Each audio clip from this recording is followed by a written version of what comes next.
My name is Celine Figueroa. I have the pleasure of serving on the board as the treasurer for the Latinas First Foundation. I also am an MSU Denver Roadrunner, so I am inspired every day by our Roadrunners and their stories. And I'm particularly inspired by our next speaker.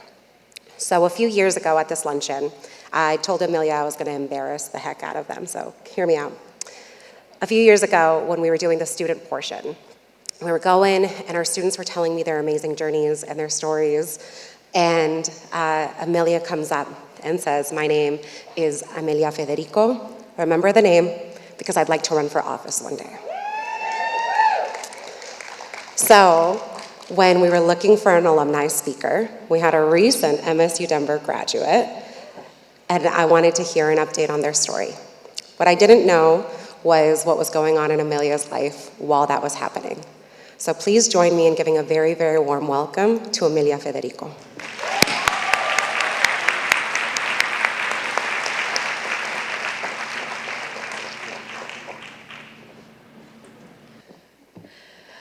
What an intro. Thank you so much, Celine. I really appreciate that. Good morning, everyone. My name is Amelia Federico, and today I'm going to share a really important story with you, a story that might make me emotional, might cry a little bit, might laugh a little bit, and that's okay, but I want you all to hear it.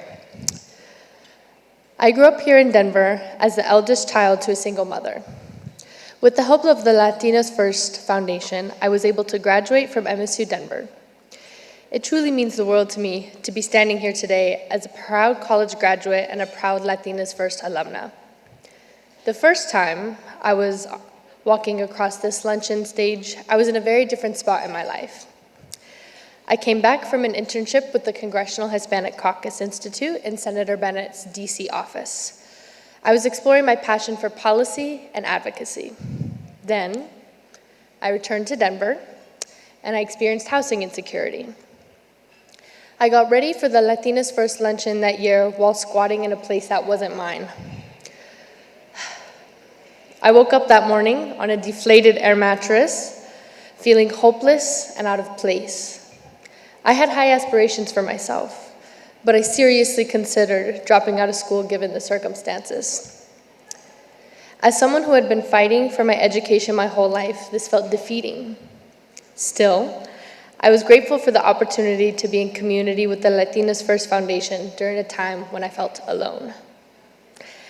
After the luncheon, a series of interventions happened. A professor at MSU who knew about my situation submitted a care referral to connect me with emergency resources. This process was not easy. I was unsure if the process was going to work out, but I decided to stick with it because my education was something worth fighting for. I received funding for housing through the MSU Denver Emergency Fund. I was connected to the Gender Institute of Teaching and Advocacy, which helped me access food during the transition. And then I received a call from Dr. Judy, who told me that the Latinas First Foundation had received funds from the Phyllis E. Lucero Endowment to support an MSU Denver student. They selected me.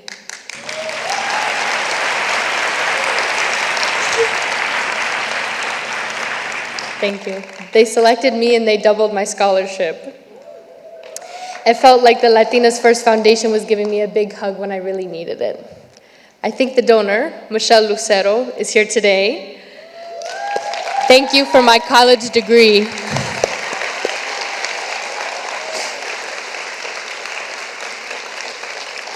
Thank you. I went from not knowing how I was going to pay for a large tuition bill and find housing to paying just $900 that semester for a full course load. I am so grateful for that intervention, support, and most importantly, belief. Being a recipient of the MSU Denver Emergency Fund, a Latinas First Scholar, and a Phyllis E. Lucero Scholar saved my life, and is the reason that I am now a proud college graduate.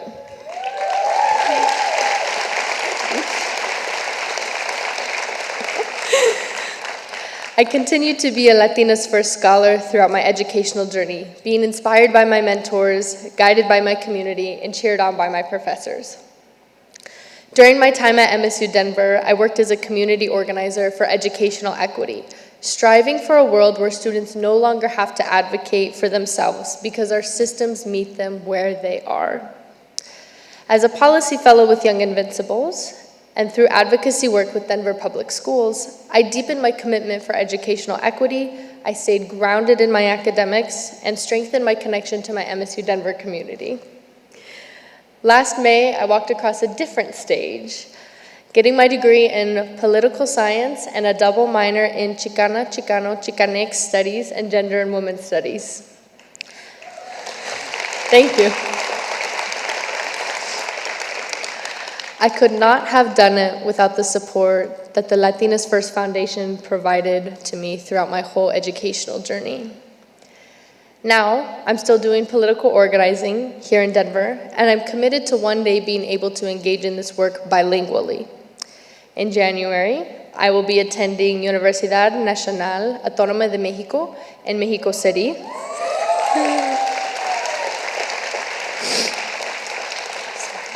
To learn Spanish.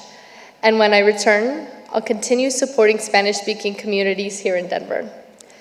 I don't know, right? Thank you. I don't know where my Spanish journey will take me, whether it be community organizing, pursuing law school, or bilingual mutual aid work. I do know that you all inspired me to pursue my dreams and give back to our Latini community. Thank you for inspiring that.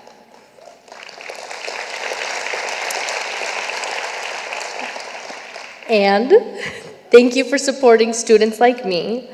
You never know what the scholars are going through, but I know that the support you are providing to the scholars is integral to their success as students.